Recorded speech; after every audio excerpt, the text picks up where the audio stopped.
Contestant number 7, Cheryl Hermosa-Ebron. Unbothered. Unbothered. Cheryl Hermosa-Ebron. Thank you, Contest Chair. Welcome.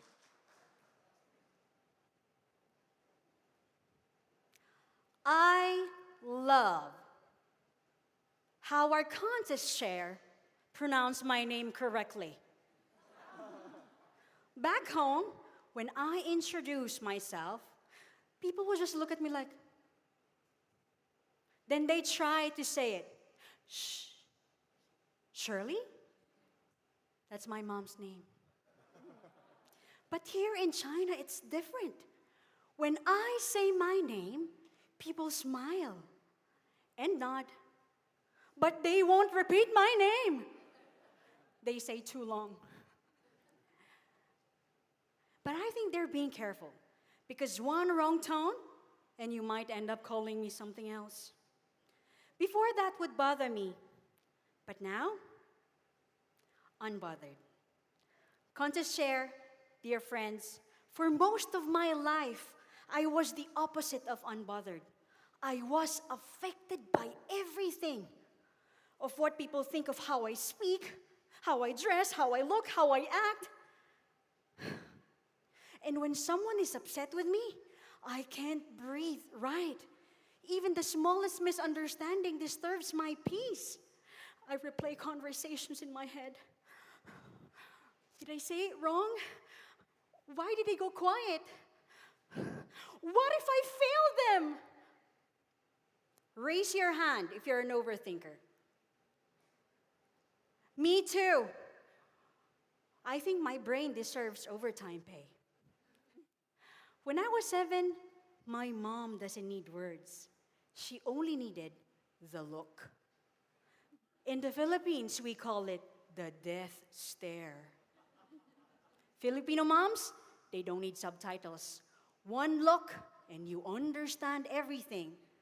That look meant, behave, sit still, don't embarrass me.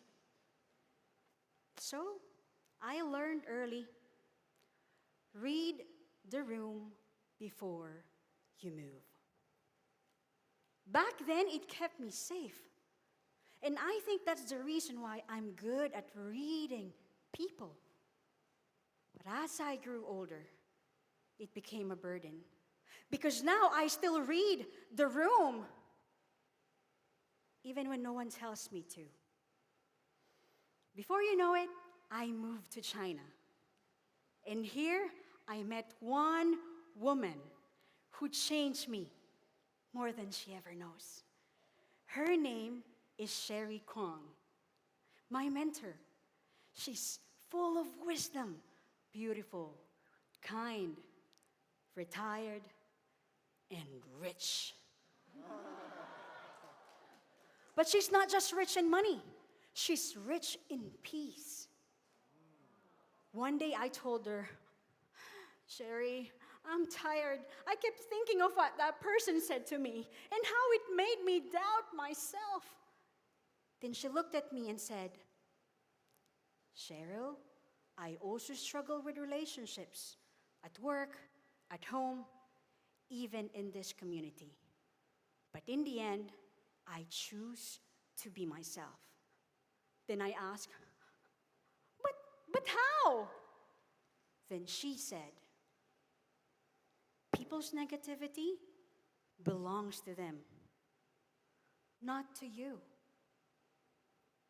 As an overthinker, I went back to her words. People's negativity belongs to them, not to me. And in that moment, everything was made clear. The reason Sherry is so kind, so selfless, no matter how people treat her, is she chooses not to carry it. She chooses to do the right thing, and she chooses to be herself. And most importantly, she chooses to be unbothered. I saw something in Sherry that I didn't have for myself, freedom. And I started looking around. I noticed some of us, we are not living our own lives. We are living in other people's expectations, trying to say the right thing, be the right person, fit the right image. But Sherry, she's different because she is free. And for the first time in a long time, I wanted that for myself, being free and being rich. Why not have both, right? Then I realized when you're easily offended, you're easily controlled. And my whole life, I thought I was being kind. But really, I was being controlled by people pleasing. So I decided I wanted to live differently. I can't control how people feel, but I can control how I respond. So now, when someone misunderstands me, when I don't meet other people's expectations, and when I start overthinking again, I stop. I breathe, and I remind myself, that is theirs, not mine. I choose to do the right thing. And slowly, I'm learning to become unbothered. My dear friends, maybe you've been doing the same, reading every room, while forgetting to read your own heart. So today, let's try something together. Say it with me, unbothered. Again. Unbothered. Wonderful. I can't control how people see me, but I can control how I see myself. So today, I choose peace. I choose freedom.